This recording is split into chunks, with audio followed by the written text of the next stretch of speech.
आज का हमारा टॉपिक है स्ट्रेचिंग ऑफ वायर।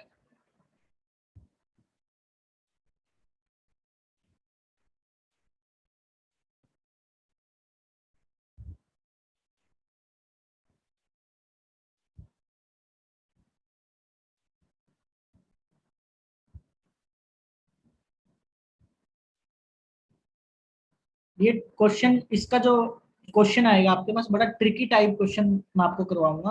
बिल्कुल क्वेश्चन को देख के हो जाए, लेकिन उससे पहले इसको समझ लेते हैं भी इस टॉपिक का मतलब क्या है। सपोज करो आपको एक वायर दे रखा है, ठीक है। ये जैसे मैंने ब्लू कलर में एक वायर बना दी। इस वायर के इस वायर में ना तो कोई एडिशनल पीस ऑफ वायर जोड़ना है, ना ही इसमें से कुछ कट करके बाहर फेंकना है। ये जितना वायर है उतना ही होना चाहिए, उतना ही रहना चाहिए, ठीक है। तो आपके पास दो तरीके हो सकते हैं इस वायर को मॉडिफाइड करने के। क्या क्या तरीके हैं? एक तो आप इसको क्या कर सकते हो, कंप्रेस कर सकते हो। एक आप इसको कंप्रेस कर सकते हो। कंप्रेस का मतलब क्या है कि आप दोनों साइड से इस पर फोर्स लगाओ, इसकी लेंथ कम हो जाए। लेकिन लेंथ कम होने की वजह से क्या होगा, इसका जो क्रॉस सेक्शन एरिया है वो ज्यादा हो जाएगा। तो हम इसको दबाएंगे तो इसकी लेंथ तो कम हो जाएगी, लेकिन ये जो क्रॉस सेक्शन एरिया है वो हो जाएगा ज्यादा। और दूसरा आप इसे स्ट्रेच कर सकते हो। जब आप स्ट्रेच करोगे तो आप दोनों साइड से बाहर की तरफ फोर्स लगाओगे, तो ये वायर जो है इसकी थिकनेस कम हो जाएगी और लेंथ जो है वो क्या कर जाएगी, इंक्रीज कर जाएगी। तो इसकी जो लेंथ है वो क्या कर जाएगी, इंक्रीज कर जाएगी। ये दो इसके अंदर टेक्निक है जिनके ऊपर क्वेश्चन बनता है कि या तो वायर को कंप्रेस किया गया है या स्ट्रेच किया गया है। देखो दोनों ही चीजों में बस ये ध्यान में रखना है कि हम ना तो कोई एडिशनल पीस ऑफ वायर इसमें जोड़ रहे हैं, ना इसमें से कोई पीस कट करके हम बाहर फेंक रहे हैं। इस चीज को आप ऐसा भी बोल सकते हो कि जो वॉल्यूम है वो क्या रहेगा, वायर का कांस्टेंट बना रहेगा। वायर का जो वॉल्यूम है वो क्या बना रहेगा, कांस्टेंट बना रहेगा। आपको क्वेश्चन के अंदर ये भी लिखा हुआ मिल सकता है कि एक वायर को हमने स्ट्रेच कर दिया कीपिंग द वॉल्यूम कांस्टेंट। तो आपको आइडिया मिल जाएगा कि हम इसके वॉल्यूम को कांस्टेंट रख रहे हैं। तो ये कंप्रेस या स्ट्रेच वाली ही टेक्निक के ऊपर क्वेश्चन है। तो अब इसके पीछे का आइडिया क्या है? अगर ये वायर, इसकी लेंथ है सपोज करो एल, इसका क्रॉस सेक्शन एरिया है ए, और किसी भी टाइम इसका जो इनिशियल रेजिस्टेंस है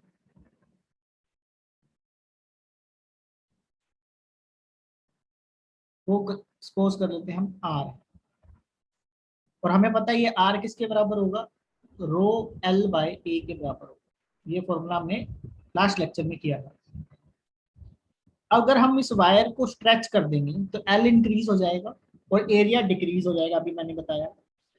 तो दोनों ही केसेस में एल इंक्रीज और एरिया डिक्रीज, जो नया रेजिस्टेंस है वो इंक्रीज कर जाएगा। तो पहला पॉइंट हम क्या नोट करेंगे, इफ वायर इज स्ट्रेच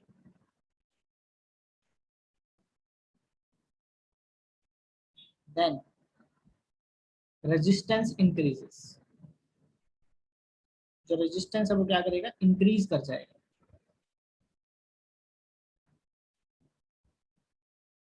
और जो नया रेजिस्टेंस बनेगा, and new resistance is given by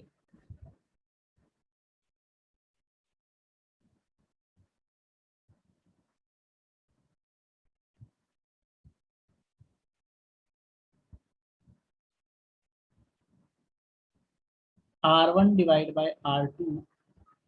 ये जो इनिशियल है इसे R1 बोल देते हैं।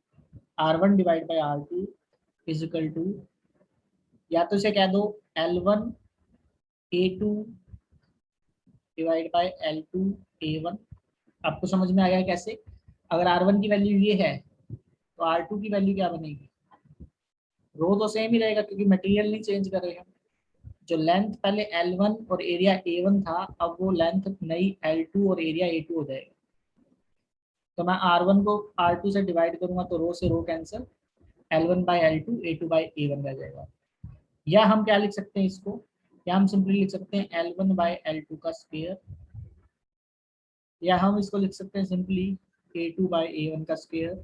ये जो दो बाद वाले फॉर्मूला है ये मैंने वॉल्यूम को कांस्टेंट मान के निकाल सकते हैं हम इसे।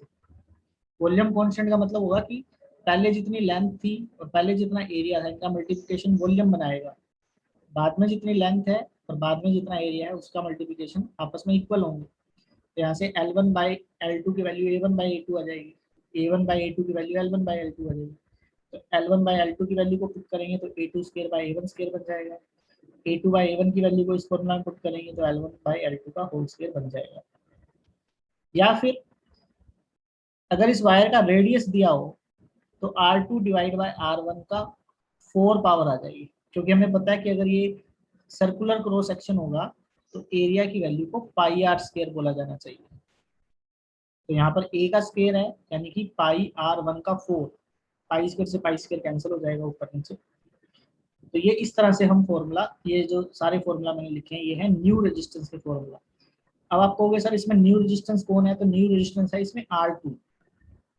अगर आप R1 को इनिशियल मान के चलते हो तो R2 आपके लिए हो जाएगी न्यू रेजिस्टेंस। तो गिवन क्वेश्चन में ये वैल्यू हमें जस्ट पुट करनी है, इनमें से कोई भी फॉर्मूला जो भी आपको सुटेबल लगे वो हम यूज करेंगे और हम आंसर को निकाल सकते हैं। मैं आपको एक क्वेश्चन करवा के दिखाता हूँ, इससे आइडिया हो जाएगा। क्वेश्चन आपको ये दिया है कि, स्टेटमेंट एक्सप्लेन कर देता हूँ मैं। एक वायर है, इस वायर की जो लेंथ है वो 2 मीटर है। इस वायर की लेंथ है 2 metre. Area of cross section जो है इसका, मैंने आपको L दे दिया। एरिया ऑफ क्रॉस सेक्शन जो है वो इसका 1 मीटर स्क्वायर है। ठीक है, 1 मीटर स्क्वायर आपको एग्जाम में नहीं मिलेगा, इसलिए मैं प्रैक्टिकल जैसा डाटा ही लेता हूँ इसका। 1 सेंटीमीटर ले लेते हैं। और इसका जो रेजिस्टेंस है वो मैं आपको कहता हूँ 100 ओम है। ये इनिशियल डाटा है। अब मैं आपको कहता हूँ इफ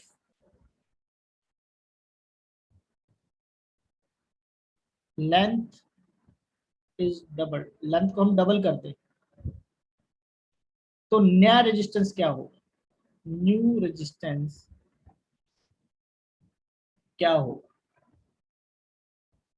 फॉर्मूला आपके सामने मैंने लिख दिया है, उसको यूज करो जो भी सुटेबल लगता है। ये देखो ये फॉर्मूला, इनमें से जो भी सुटेबल फॉर्मूला लगता है उसे यूज करो और न्यू रेजिस्टेंस की वैल्यू फाइंड आउट करके दिखानी है। फॉर्मूला नोट कर लिया तो ये स्टेटमेंट है, जल्दी से इसे सोल्व करो।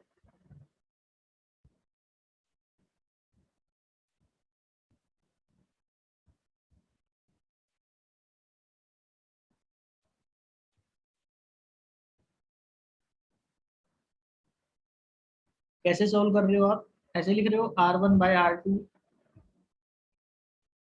अब इसमें से L और A दोनों ही दे रखे हैं, लेकिन हमें क्वेश्चन में दिखा है कि लेंथ इज डबल, नया एरिया कितना हुआ ये नहीं बता रखा। तो बेटर होगा सिर्फ लेंथ का फॉर्मूला यूज कर ले, तो हम इसे लिख लेंगे L1 बाई L2 का होल स्क्वायर। तो यहाँ से अगर मैं R2 की वैल्यू निकालूं तो वो हो जाएगी R1 L2 बाई L1 का होल स्क्वायर। R1 कितना है 100 ओम, L2 कितना है, L2 कहता है डबल कर दिया, लेंथ इज डबल। पहले कितना था 2 मीटर, बाद में कितना हो गया 4 मीटर, तो ये हो जाएगा 4 और L1 की वैल्यू कितनी है 2, इसका होल स्क्वायर। तो ये आ गया 100 इंटू 4, यानी कितना हो गया R2 की वैल्यू 400 ओम। R2 की वैल्यू होगी 400 ओम। आपके आंसर जो है इस फॉर्मूला से बिल्कुल एक्यूरेट निकले। ट्रिकी हो गया एक तरह का, बस एक फॉर्मूला है उसको यूज करो। अब यूज कैसे करना है वो आपके ऊपर डिपेंड करता है, आप इनमें से कौन सा, क्योंकि कोई स्टूडेंट हो सकता था L1 A2 L2 A1 का फॉर्मूला यूज करने लगता। तो प्रॉब्लम ये थी कि गिवन स्टेटमेंट में A2 नहीं दिया हुआ, तो उसके लिए पहले ये वाला फॉर्मूला यूज करके A2 निकालना पड़ता और फिर ये वाला फर्स्ट फॉर्मूला अप्लाई होता। जैसे मैंने किया है, कुछ स्टूडेंट डायरेक्ट ये वाला फॉर्मूला अप्लाई कर सकते हैं। अब ये वाला फॉर्मूला तो यूज करने का मतलब ही नहीं बनता, A2 निकालो फिर उसका स्क्वायर करो, इससे बेटर है यही फॉर्मूला यूज करो। जो भी गिवन स्टेटमेंट है उसकी फॉर्म में यूज करो। लेकिन अगर एरिया यूज करोगे तो 1 सेंटीमीटर को पहले मीटर में लिखोगे, 0.01 मीटर।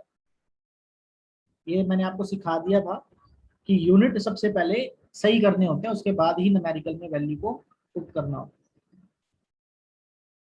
ठीक है, इसके ऊपर ना और कैसे क्वेश्चन आते हैं इसी के ऊपर, स्ट्रेचिंग या कंप्रेसिंग के ऊपर। देखो आपको एक ट्रिक और मैं बता रहा हूँ, उस ट्रिक से और भी ज्यादा इजी हो जाएगा ये। पहला है कि इफ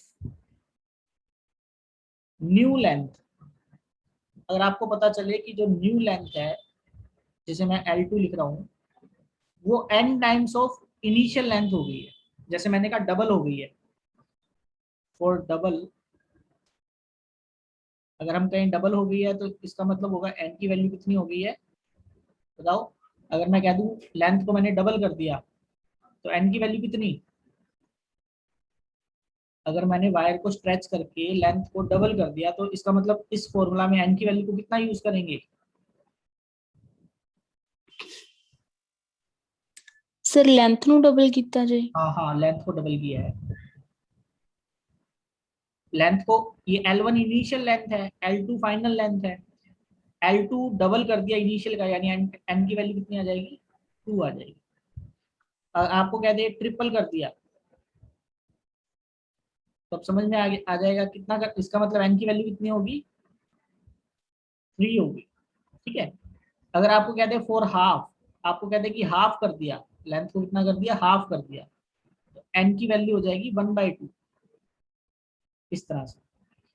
और भी क्या, और कैसे बन सकता है क्वेश्चन, इन परसेंटेज, आपको मान लो इन परसेंट दे दे चेंज, आपको कह दे इंक्रीज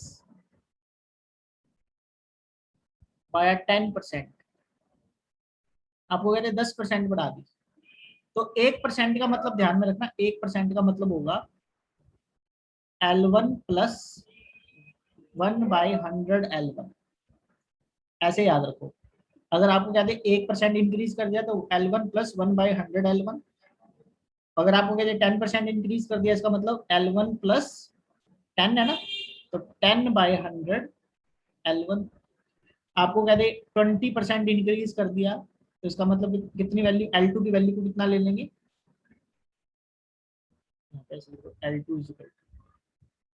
तो L2 की वैल्यू को आप ले लोगे L1 plus 20 divide by 100 L1। Percentage में ऐसे माइनस क्या थे, डिक्रीज किया है, डिक्रीज कर दिया, डिक्रीज बाय 10%, तो माइनस आ जाएगा, L2 is equal to L1 minus 10/100 L। तो परसेंटेज में दिया हो डाटा तो भी आप समझ गए कैसे यूज करेंगे L2 की वैल्यू को। n मल्टीप्लाई कर दिया, जैसे पीछे वाले क्वेश्चन में क्या दिया था, डबल कर दिया। अब देखो आपने ये जो ऊपर वाला फॉर्मूला है ना, अभी ऊपर वाले फॉर्मूला की बात करते हैं, अभी कंप्लीट नहीं हुआ। जब ये ऊपर वाला फॉर्मूला लगा के आपको n पता चल जाएगा तो जो नया रेजिस्टेंस है वो सीधे सीधे याद रखना पुराने resistance n square times of पुराना रेजिस्टेंस हो जाएगा, n square times of initial resistance. अगर आपको डायरेक्ट n ही पता चल जाए, ठीक है, जैसे कहते हाफ कर दिया, इसी क्वेश्चन में देखो, इसी क्वेश्चन में अगर मैं कह दूं लेंथ को हाफ कर दिया, कोई बताएगा कितना आंसर आएगा, लेंथ को हाफ कर दिया तो R2 की वैल्यू कितनी आएगी, लेंथ को हाफ कर दिया तो आपको मैंने बताया इसका मतलब सर डबल। डबल नहीं आएगी, n की वैल्यू पहले आइडेंटिफाई करो कितनी होगी, और हाफ के लिए n की value 1/2, half, n yes sir. Square R1 करना है, n स्क्वायर का मतलब 1/2 का स्क्वायर, और R1 की वैल्यू कितनी है 100, 1/2 का स्क्वायर 4, कितना आ जाएगा 25 ओम। तो जिस स्टूडेंट को n पता चल जाए वो सीधा ये फॉर्मूला लगा देना, जिस स्टूडेंट को n का ना पता चले वो ये फॉर्मूला लगा देना, ये जो सारे फॉर्मूला लिखे हैं। और अगर क्वेश्चन आ जाए परसेंटेज में कि परसेंट कितना परसेंट इंक्रीज या डिक्रीज किया है, तो L2 यहाँ से आइडेंटिफाई कर लेना इस फॉर्मूला के ऊपर, परसेंटेज जितना भी है यहाँ पे जहाँ 10 लिखा है वहाँ उतनी परसेंट आ जाएगा। वैल्यू को रखो, L2 की वैल्यू निकल जाएगी।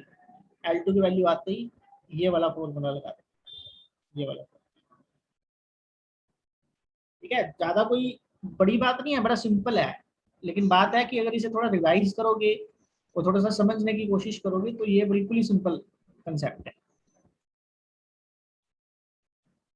ठीक है, तो इसी के अंदर स्ट्रेच स्ट्रेच करेंगे तो लेंथ बढ़ेगी, और अगर कंप्रेस करेंगे तो लेंथ क्या कर जाएगी, डिक्रीज कर जाएगी। तो स्ट्रेच और कंप्रेस दोनों के लिए ही ये फॉर्मूला काम दे जाएगा।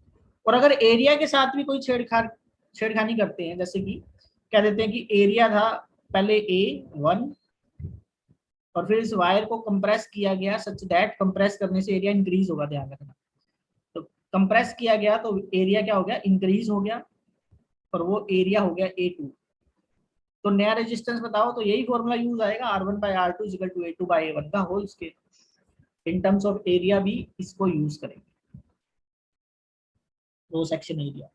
अगर क्रॉस सेक्शन एरिया का रेडियस दे दें तो ये R2/R1 की पावर 4 ये यूज कर लेंगे। ठीक है, इसकी भी जो असाइनमेंट मैं दूंगा आपको, उसके अंदर काफी सारे क्वेश्चन होंगे, तब आपको और भी क्वेश्चन इसका डिस्कस कर लेंगे। तो ये था stretching of a wire. Next है हमारे पास रेजिस्टेंस के बारे में। हमने अभी जितना पढ़ा है उसके अंदर हमारा ऑलमोस्ट जो क्वेश्चन के टाइप्स हैं वो कवर हो जाते हैं। ठीक है, स्टेट लेवल पर जो भी हमने एग्जाम देना है। तो अब जो नेक्स्ट हमारा टॉपिक है वो है grouping of cell. Grouping of cell.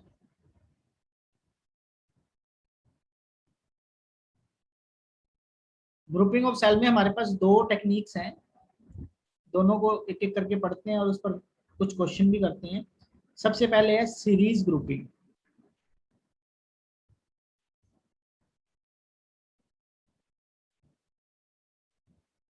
ये कंसेप्ट वैसे बहुत इजी कंसेप्ट है, लेकिन इसके न्यूमेरिकल जो बनते हैं वो काफी टफ भी बन जाते हैं। सीरीज ग्रुपिंग का मतलब क्या है, जैसे आपके पास एक वायर के अंदर ये जो सिंबल मैं बना रहा हूँ जिग जैग वाला, ये रेजिस्टेंस का सिंबल है, और ये वैल्यू मैं मान लेता हूँ R1, R2 और R3 है। इसका मतलब है अलग अलग रेजिस्टेंस हैं, तीनों सेम भी हो सकते हैं, कोई दो सेम हो सकते हैं। इनको मैंने बैटरी के साथ कनेक्ट कर दिया।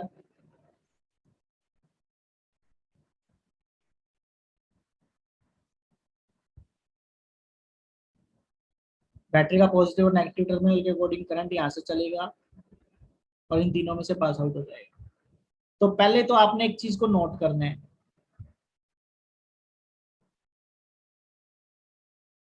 सीरीज के अंदर करंट हमेशा सेम रहता है। इन सीरीज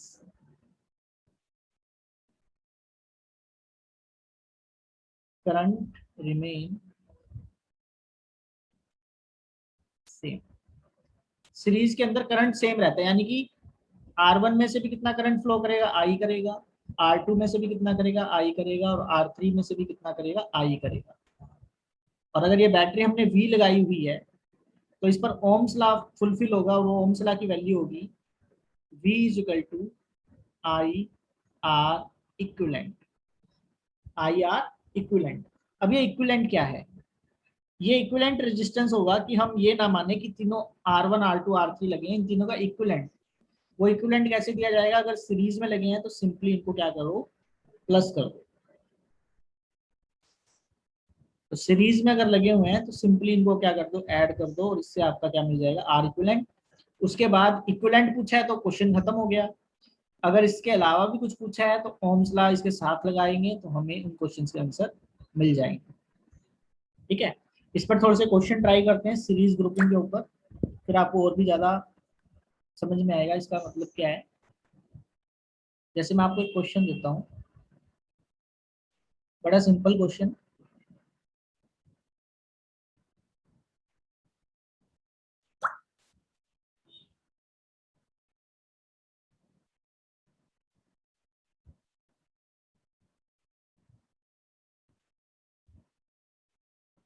एक बैटरी लगी हुई है 20 वोल्ट की, ये रजिस्टर है 5 ओम का, ये ऊपर वाला रजिस्टर है 10 ओम का और नेक्स्ट रेजिस्टेंस है 5 ओम का। तो आपको मेरे को ये बताना है इस सर्किट की पहली बात तो इस पे मैं ना 2 टर्मिनल बना रहा हूँ, देखो ध्यान से, अलग कलर से बना देता हूँ। एक ये टर्मिनल बनाया मैंने, इसे बोला ए, इस टर्मिनल को बोला बी, ठीक है। मेरा पहला क्वेश्चन ये है, आर इक्विवेलेंट बताओ इस सर्किट का, सर्किट का आर इक्विवेलेंट बताओ कितना होगा।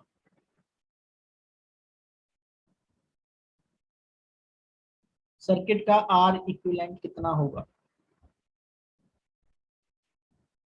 सीरीज में लगे सर हुए, रेजिस्टेंस ਨੂੰ जोड़ ਦਾਂਗੇ हाँ 15। सीरीज में है ना, देखो सीरीज में पता कैसे चलता है, अच्छा आप देखो कि करंट इसमें से जब पास आउट करेगा उतना ही करंट 10 में से जाएगा, उतना ही 5 में से जाएगा, कोई और रास्ता तो है नहीं। इसलिए हम कहेंगे कि सेम करंट ही फ्लो कर रहा है, मैंने यही लिखवाया इन सीरीज करंट क्या रहता है, सेम रहता है। जब आपको लगे कि सभी में करंट सेम ही जा रहा है तो इसका मतलब सीरीज में लगे हुए हैं। सीरीज में लगे हुए हैं तो आर इक्विवेलेंट की वैल्यू कितनी हो जाएगी, 5 प्लस 10 प्लस 5, यानी कि 20 ओम इसका इक्विवेलेंट हो गया, पहला क्वेश्चन। अब सेकंड क्वेश्चन मेरा क्या है, देखो मैं आपसे पूछता हूं R equivalent between A and B, A and B के बीच में आर इक्विवेलेंट बताओ कितना हो। सर 15। हाँ, अब आर इक्विवेलेंट 15 हो जाएगा क्योंकि ए और बी के बीच में सिर्फ 2 ही रजिस्टर लगे हुए हैं, तो इसका हो जाएगा 10 प्लस 5, 15। तो कई बार ऐसे भी पूछ लेते हैं, स्टूडेंट जो होते हैं वो जल्दबाजी में सोचते हैं सर्किट का ही पूछ रखा है। कॉम्पिटिटिव एग्जाम में यही चीजें होती हैं जिसे कहते हैं प्रेजेंस ऑफ माइंड। ध्यान से देखो पूछा क्या क्या है। अब मेरा थर्ड क्वेश्चन है, कोई बता सकता है इस सर्किट में करंट कितना होगा, करंट की क्या वैल्यू होगी। तो मैंने अब करंट पूछ लिया, तो अभी पीछे देखो मैंने क्या लिखवाया था, इक्विवेलेंट रेजिस्टेंस के लिए ये फॉर्मूला अप्लाई करेंगे, बाकी किसी चीज के लिए पूछ ले तो ये V equal to I R equivalent वाला फॉर्मूला यूज करेंगे। तो जब आप ये सर फॉर्मूला 20/20 20 × 20। नहीं डिवाइड हो जाएगा ना, करंट कितना हो सर जाएगा, सही से 20/20 आ जाएगा। V divide by R equivalent हो जाएगा। तो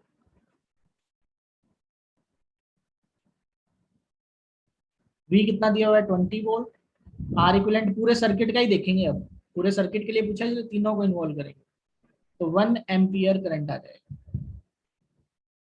तो करंट भी हमने निकाल दिया। और क्या पूछ सकते हैं इस तरह के क्वेश्चन में, आपसे पूछा जा सकता है किसी एक रजिस्टर में से कितना करंट पास हो रहा है। अगर फॉर एग्जांपल मेरा फोर्थ क्वेश्चन ये है कि करंट थ्रू, मैं इस पहले वाले को बोल देता हूँ R1 है, ये दूसरे वाले को बोल देता हूँ R2 है, ये तीसरे वाला जो है R3 है, वैल्यू दी हुई R1 R2 R3। मैं अगर आपसे पूछूं कि करंट थ्रू R2 की वैल्यू कितनी होगी, कोई बता सकता है। सर सेम ही होगी 1 सेम ही एम्पियर। होगी, हाँ क्योंकि ये सीरीज में लगे हुए हैं तो हम बोलेंगे कि जो करंट थ्रू R2 सर्किट है वो कितना आएगा, 1 एम्पियर ही आएगा क्योंकि ये सीरीज में लगे हुए हैं। और आपसे क्या क्वेश्चन पूछा जा सकता है, आपसे पूछा जा सकता है वोल्टेज ड्रॉप। अब ये थोड़ा सा इंपॉर्टेंट है, इसको समझो। वोल्टेज ड्रॉप, वोल्टेज ड्रॉप का मतलब है किसी पर्टिकुलर रेजिस्टेंस में से कितनी वोल्टेज ड्रॉप हो रही है। वोल्टेज ड्रॉप होता है क्या, पहले इसे समझो। देखो ये जो वोल्टेज है ना 20 वोल्ट 20 वोल्ट, ये इन तीनों रजिस्टर को सप्लाई हो रही है। लेकिन ध्यान में रखना जब सीरीज में लगे होते हैं रजिस्टर तो तीनों को सेम वोल्टेज नहीं मिलती, उनकी रेजिस्टेंस के अकॉर्डिंग अलग अलग वैल्यू मिलती है। अब ये टोटल तो हमने 20 वोल्ट अप्लाई किया है, इसमें से कुछ वोल्ट ये R1 रजिस्टर खा जाएगा, ड्रॉप कर जाएगा, मैं उसे V1 बोल देता हूँ। कुछ वोल्ट को ये दूसरा रजिस्टर ड्रॉप कर जाएगा, उसे मैं V2 बोल देता हूँ, और कुछ को तीसरा ड्रॉप कर जाएगा, उसे मैं बोलूंगा V3। आप ध्यान रखोगे कि टोटल जो वोल्टेज अप्लाई की जाती है वो हमेशा ही वो जितने भी तरह की वोल्टेज ड्रॉप है या जितने भी रजिस्टर लगे हुए हैं वो जितने भी वोल्टेज ड्रॉप करते हैं उन तीनों का सम टोटल वोल्ट के इक्वल आता है।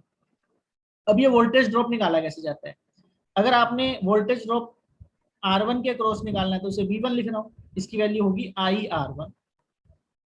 अगर आपने R2 के अक्रॉस निकालना है तो इसकी वैल्यू हो जाएगी IR2, और अगर आपने R3 के अक्रॉस निकालना है तो इसकी वैल्यू हो जाएगी IR3। मतलब पहले वाला कितना ड्रॉप करेगा, आई है 1, R1 है 5, तो पहले वाला 5 वोल्ट ड्रॉप करेगा, दूसरे वाला 1 इंटू 10 वोल्ट ड्रॉप करेगा, तीसरा 1 इंटू 5 वोल्ट ड्रॉप करेगा। और देखो तीनों का सम वापस कितना बन रहा है, 20 वोल्ट ही बन रहा है। तो ये मैंने लाइन लिख दी कि जो ओवरऑल वोल्टेज ड्रॉप है वो इक्वल आएगा हमेशा किसके, अप्लाइड वोल्टेज के इक्वल आएगा। तो ये एक सीरीज ग्रुपिंग इन सीरीज का एक क्वेश्चन जिसके अंदर ये डिफरेंट डिफरेंट तरह से पूछा जा सकता है क्वेश्चन। ठीक है, अभी तो ये सिंपल है, अभी तो दिख रहा है, अभी ये सीरीज में लगा हुआ है। अभी मैं आपको पैरेलल करवाऊंगा और फिर एक मिक्स कॉन्फ़िगरेशन भी करवाऊंगा, उससे और भी ज्यादा क्लियर हो जाएगा। तो नेक्स्ट है हमारा, ये था सीरीज ग्रुपिंग, नेक्स्ट है पैरेलल ग्रुपिंग।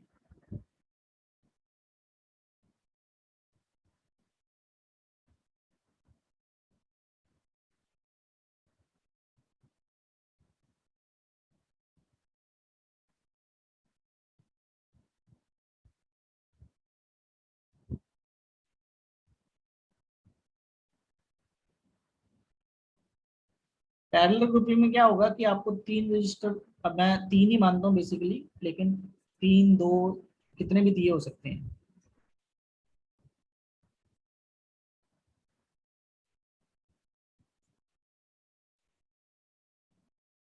ये 3 रजिस्टर पैरेलल में क्यों बोलेंगे, सबसे पहले तो ये भी हम देखते हैं।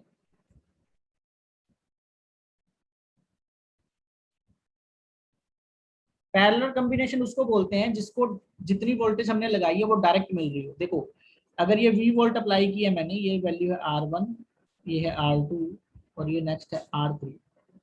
तो ये V वोल्ट से R1 देखो डायरेक्ट जुड़ा हुआ है, डायरेक्ट। तो यानी R1 को भी कितनी वोल्ट मिल रही है, V वोल्ट मिल रही है। R2 को भी कितनी वोल्ट मिल रही है, V वोल्ट मिल रही है। और R3 को भी कितनी वोल्ट मिल रही है, V वोल्ट मिल रही है। अब इसमें कोई ऐसा पीछे वाला ये रूल ਸਰ मतलब, ਉਹਦੇ ਸਰ हाँ ਸਰ ਜਿਹੜਾ ਆਪਾਂ ਮਤਲਬ ਸੀਰੀਜ਼ ਲੈਣੇ ਆ ਉਹਦੇ ਵਿੱਚ ਤਾਂ ਜਿਹੜਾ ਕਰੰਟ ਉਹ ਸੇਮ ਹੁੰਦਾ ਤੇ ਇਹ ਚ ਵੋਲਟੇਜ ਸੇਮ ਹੋਏਗੀ। हाँ, सीरीज में मैंने लिखवाया है ओके सिर्फ करंट सेम होगा। मैंने वोल्टेज यहाँ पर देखो कोई इसमें लिख दिया करंट रिमेन सेम, लेकिन आप वोल्टेज को देखो न्यूमेरिकल में हमने चेक किया कि वोल्टेज तीनों को अलग अलग मिल रही है। इसमें मैं एक ही लाइन लिखवाऊंगा, सबसे पहले नोट ही कर लेते हैं कि पैरेलल के अंदर वोल्टेज रिमेन सेम।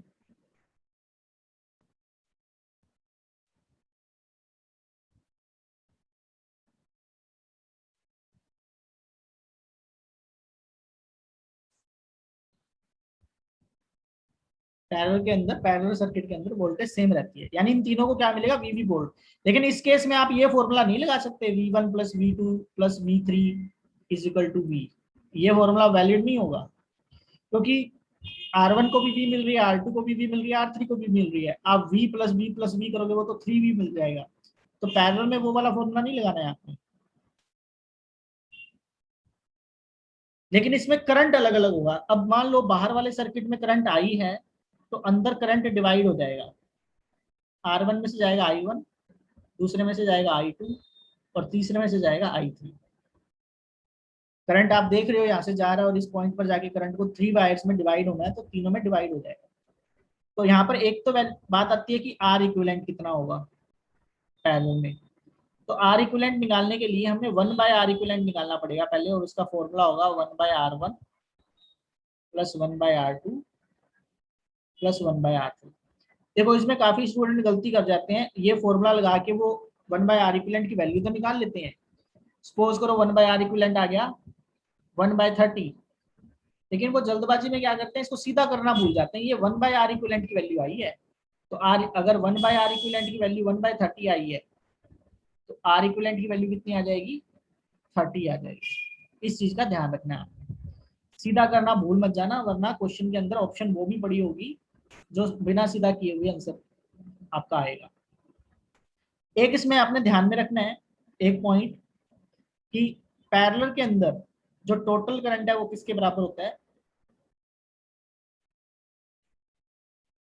जो अलग अलग ब्रांच में करंट गया है I1 प्लस I2, उन तीनों करंट का सम जो है वो I के इक्वल होगा। एक एक पॉइंट और है इंपॉर्टेंट, वो पैरेलल और सीरीज दोनों में लिख लेते हैं, समझने वाला पॉइंट है। देखो मान लो ये R1 R2 R3 different different value थी, लेकिन इनमें से कोई एक सबसे छोटा होगा। मान लो if R1 is less than R2 and R2 is less than R3। मेरे कहने का मतलब है कि सर्किट में सबसे छोटा कौन है? R1। तो आप ये ध्यान रखोगे कि पैरेलल के अंदर, इन पैरेलल, जो R इक्विवेलेंट आएगा ना वो R1 से भी कम आएगा। ये न्यूमेरिकल जब हम करके देखेंगे उसमें आप चेक भी करोगे कि इक्विवेलेंट पैरेलल के अंदर जो होता है वो जो सर्किट में सबसे छोटा रेजिस्टेंस लगा हुआ है उससे भी कम वैल्यू आएगी। लेकिन जो सीरीज सर्किट होता है इसके अंदर क्या होता है कि if R1 is less than R2, R2 is less than R3, then in series जो R इक्विवेलेंट आएगा वो जो सबसे बड़ा रजिस्टर है उससे भी ज्यादा आएगा। वो तो आपको समझ में ही आ रहा है, R3 में दो चीजें जोड़ रहे हैं उसके बाद R इक्विवेलेंट बन रहा है, यानी R इक्विवेलेंट सबसे बड़े रेजिस्टेंस से भी ज्यादा आएगा। तो ये दो पॉइंट भी आपने ध्यान में रखने हैं। ठीक है, अब इसका एक क्वेश्चन करते हैं हम।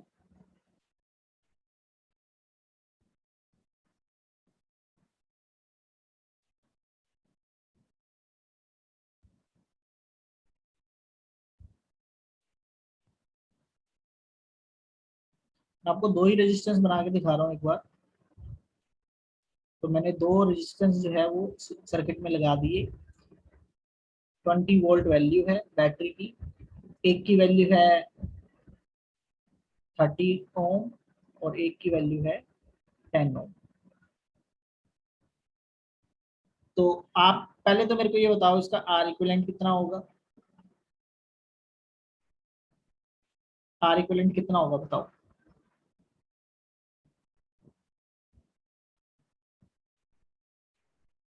सर 15/2। आर इक्विवेलेंट कैसे निकालेंगे हम? 1/R equivalent 1/30 plus 1/10। एलसीएम ले लेंगे, 30 एलसीएम आ जाएगा, 1 प्लस 3 ये आ जाएगा 4/30। इसे हम 2/15 बोल सकते हैं, लेकिन ये 1/R इक्विवेलेंट की वैल्यू आई है। आर इक्विवेलेंट की जो वैल्यू आ जाएगी वो कितनी आ जाएगी? 15/2, साथ में हम लगाएंगे ओम। आर इक्विवेलेंट आ गया। अब मेरे से नेक्स्ट क्वेश्चन पूछा जा सकता है कि बताओ सर्किट में करंट कितना होगा। तो आपको पता है कि सर्किट में अगर करंट पूछ लिया गया है तो उसके लिए मेरे को ओम्स लॉ लगाना है, V = IR इक्विवेलेंट। तो अगर हम इस फॉर्मूला का यूज करेंगे तो यहाँ से आई इक्विवेलेंट की वैल्यू बन जाएगी, सॉरी आई की वैल्यू बन जाएगी V/R इक्विवेलेंट, यानी कि 20/15 ऊपर चला जाएगा। तो चाहे तो इसे क्रॉस कर दो, चाहे इसे 40/15 लिख दो, जो भी ऑप्शन में हो वैसे लिख देंगे, या फिर इसे 8/3 एम्पियर भी लिख सकते हैं। ठीक है, अब मेरा नेक्स्ट क्वेश्चन है, थोड़ा ध्यान से इसका आंसर देना। कोई बता सकता है वोल्टेज ड्रॉप अक्रॉस R1 कितना होगा? वोल्टेज ड्रॉप V1 यानी कि R1 के अक्रॉस और V2 यानी कि R2 के अक्रॉस कितना होगा? यहाँ पे R1 है मेरा ये 10 ओम और R2 है मेरा 30 ओम। बताओ R1, पहले ये देखो R1 को कितनी वोल्टेज मिल रही है। दोनों पैरेलल में लगे हैं तो R1 को तो डायरेक्ट 20 वोल्ट ही मिल रही है। तो बस पैरेलल में ये ध्यान में रखना है कि अगर पैरेलल में लगा है और इसके साथ में देखो यहाँ पर सर्किट में और कोई रजिस्टर नहीं लगा हुआ, तो 20 वोल्ट सीधी R1 को मिल रही है, यानी कि ये 20 की 20 वोल्ट ही ड्रॉप कर जाएगा। ऐसे ही R2 कितनी ड्रॉप करेगा? R2 को भी मैंने देखा बैटरी से सीधा ही R2 कनेक्ट है, इसलिए ये इसको सर भी, 20 वोल्ट। लेकिन इस केस में अब ये लिखोगे आप भी जो टोटल वोल्टेज है वो V1 + V2 होगी। पैरेलल में कौन सा फॉर्मूला लगता है? I1 + sir I2। कांस्टेंट। हाँ सर वोल्टेज सेम होएगी, बस वो तो भी ਆਪਾਂ ਗੈਸ ਕਰ ਸਕਦੇ ਹਾਂ ਹਨਾ, हाँ भी वोल्टेज, 20 वोल्ट ही होएगी इसमें। हाँ हाँ वही उसी तरह से तो मैंने गैस किया ना। अब आपको ये पता चल गया भी 20 वोल्ट दोनों ड्रॉप कर रहे हैं। अब एक चीज को समझो, अगर ये ऊपर वाला भी 20 वोल्ट को ड्रॉप कर रहा है और नीचे वाला भी 20 वोल्ट को ड्रॉप कर रहा है, तो आप ये बता, एक मिनट,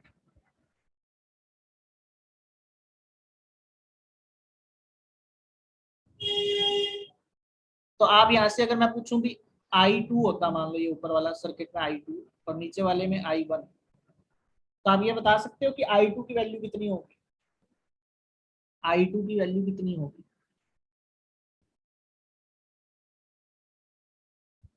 सर 20/30। हाँ देखो, अब I2 कैसे निकालेंगे, सेम दोबारा से यही ये वाला फॉर्मूला अलग तरीके से लगा देंगे। अब यहाँ पर हम कहेंगे V2 इजिकल टू I2R2, तो I2 की वैल्यू क्या हो जाएगी, V2 डिवाइड बाय R2। तो मैं V2 डिवाइड बाय R2 करूंगा जब, तो V2 है 20, R2 है 30, तो ये हो जाएगा 2/3 एम्पियर। इसी तरह करंट थ्रू R1 अगर मेरे से पूछ ले तो मैं उसे क्या करूंगा, V1/R1। V1 कितना है 20, R1 कितना है 10, तो ये कितना आ जाएगा 2 एम्पियर। अब आप ये भी चेक कर लो कि I1 प्लस I2 कितना बनता है। जब आप इसे सम करोगे एलसीएम लेके, तो ये आपके पास बनेगा 8/3, करके देख लेना। जिससे ये प्रूव होता है कि जो I1 प्लस I2 है वो किसके बराबर आ रहे हैं, I के बराबर आ रहे हैं।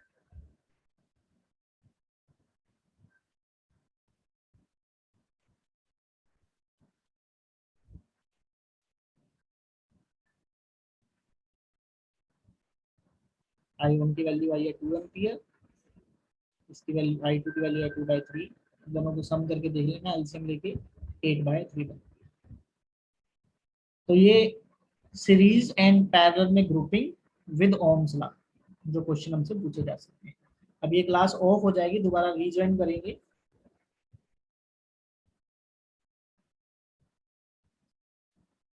और उसके बाद मैं किरचॉफ लॉ करवाता हूँ।